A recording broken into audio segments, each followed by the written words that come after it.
The Nun is the latest entry in the Conjuring franchise, and the film connects to the other Conjuring movies in more ways than you may realize. With a moody atmosphere and more jump scares than you can count, it's easy to miss some of the well-hidden Easter eggs placed in the movie. Well, we're here to catch you up with all the hidden references and behind-the-scenes moments you probably missed. Now, before you watch, click subscribe. You'll join our notification squad and be among the first to know of new ScreenRant content.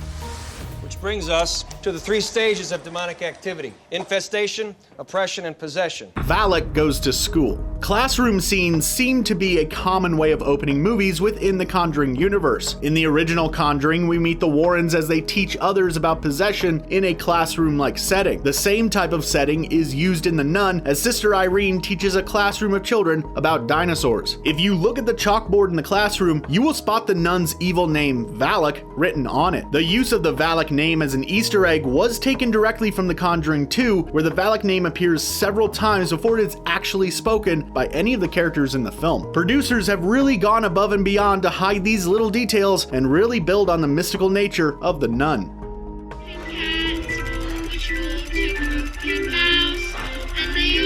The Crooked Man. One of the next movies in the Conjuring franchise to get a release is The Crooked Man. The Crooked Man had a few memorable scenes in The Conjuring 2 and is another visual entity Valak likes to take the form of. If you watch closely while viewing The Nun, you may get another side of the character and a potential preview of the Crooked Man's cinematic future. As Frenchie enjoys a drink at a small pub, he learns of a family mourning over the loss of their 12-year-old child. A quick pan over to the family and you see one member in a hat with their head held down. The hat is the exact one the Crooked Man wears in the movie. Could this family be the target of the Crooked Man's haunting nature? Only time will tell when his solo film gets released.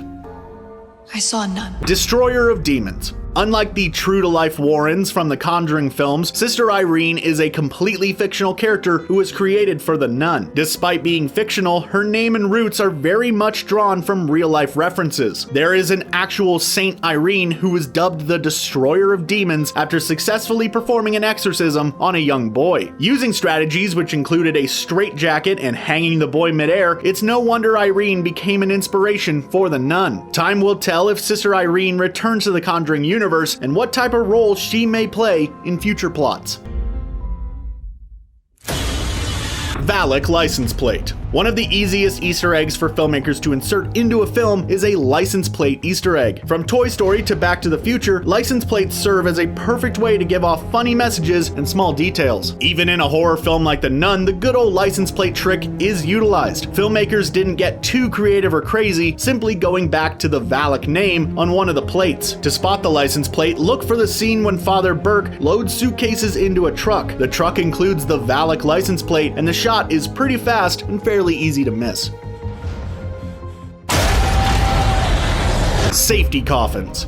Movies in the Conjuring universe often rely on building up the mood, atmosphere, and suspense to deliver the best scares and horror movie experience. A graveyard typically has enough creepiness to deliver the goods, but The Nun takes things one step further during an extended run through the graveyard. You may notice the sounds of bells as Sister Irene goes through the graves. Those bells weren't just added for cinematic effect. Known as safety bells, many graves in Germany and other European countries use them to help quell a person's fear of being buried alive. If someone was buried alive, they would ring the bell to indicate they were not dead in the coffin and someone could come to their rescue.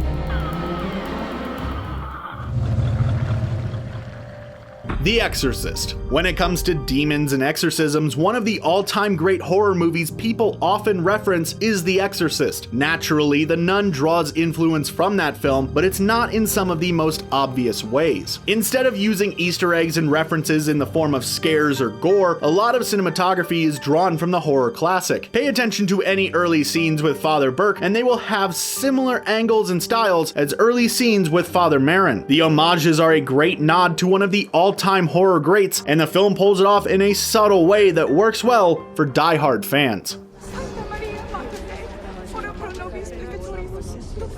The Tomb Room. The church used in The Nun features a lot of great designs and details put into the parts. While many real buildings were used, the production of The Nun had to also craft some details of their own. During one scene, the characters walk through a crypt where each tomb features a death mask on it. The death masks may seem inconspicuous at first, but their designs are based off of a number of crew members. The actual designs are based off the film's director, Corin Hardy, executive producer Michael Clear, and screenwriter Gary Dauberman, among others. Of course, you would need to know what these crew members actually look like to be able to differentiate between them. So what happened to Maurice? Well, he tried to kill his wife, but instead he shot her in the arm and then he turned the gun on himself. The ending.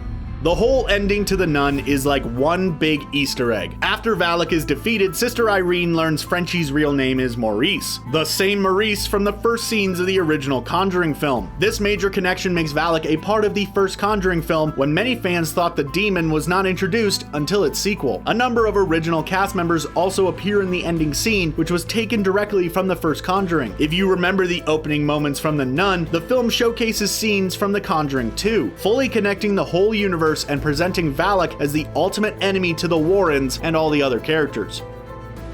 Who's that?